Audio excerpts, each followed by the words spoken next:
Halloween is just around the corner. So where did Produce Pete go? He headed out to Hackettstown, New Jersey to help you pick out the perfect pumpkin.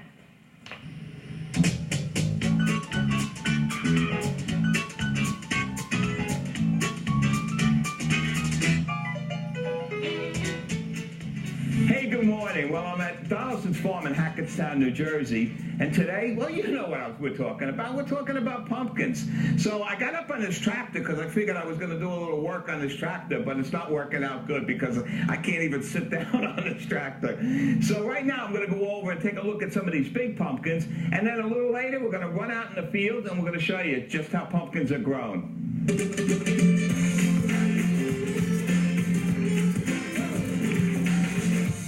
Take a look at these pumpkins. They happen to be actually beautiful, I'll tell you. Everyone's got a stem on it, and that's the most important thing with a pumpkin. When you buy a pumpkin, make sure you look for a stem. But take a look at these beauties. That's right. Now, these pumpkins might probably weigh 15, 18 pounds. These here, well, I'll tell you right now, you got to have a big stoop to put these on. But I'm going to tell you right now, oh, wait a minute. Here it is, probably weigh on it, 154, 151. What's this one over here? 142. I'm telling you, these are what we call the kettle pumpkins. These, you don't see too many of these around because people really don't have the room for them. But they're absolutely terrific. Every year, when my kids were little, I would get myself a 200-300 pound pumpkin, and I'd bring the pumpkin home, and we put it in the yard, and it was absolutely beautiful. I'm going to show you something really unique. You see under here, this canvas bag? Well, you look at this canvas bag. Why is this canvas bag? Well, because they don't want it to rot. But when they pick the pumpkin up, what they do is two guys on one side, or one guy on one side, one guy, they pick it up with the burlap bag. That's how they get them around, because you can't hold this pumpkin.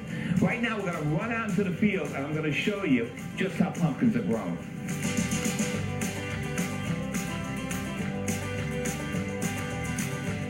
You know, it's unbelievable. Look at this farm. This Donaldson's farm is absolutely terrific. We even got the head farmer, Greg Donaldson, here, and he's actually driving us around today and showing us how these pumpkins grow. Now, you remember before, now look at there's the big ones out there. So I used to call them kettle. My father used to call them kettle pumpkins.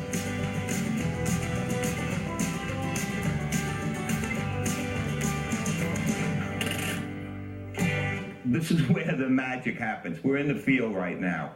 Now, what happens is Greg and the guys who grow their pumpkins, usually around Memorial Day, put the seed in the ground. Now, what's going to happen is once the seed's in the ground, then the pumpkins are going to start to grow.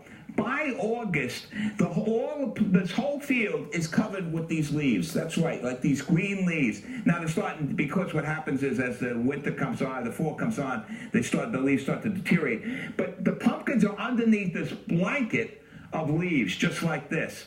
And what they are is they're connected, and you can see this here, like this one here, is connected right here to the vines, and all these are vines here. What's a pumpkin? You bring the pumpkin home and it's got some green tint to it or something. If you leave it on your stoop or leave it where it's cool, not a refrigerator, but leave it where it's cool, what's going to happen is it's going to turn orange. When buying a pumpkin, you always want to make sure that you have a stem.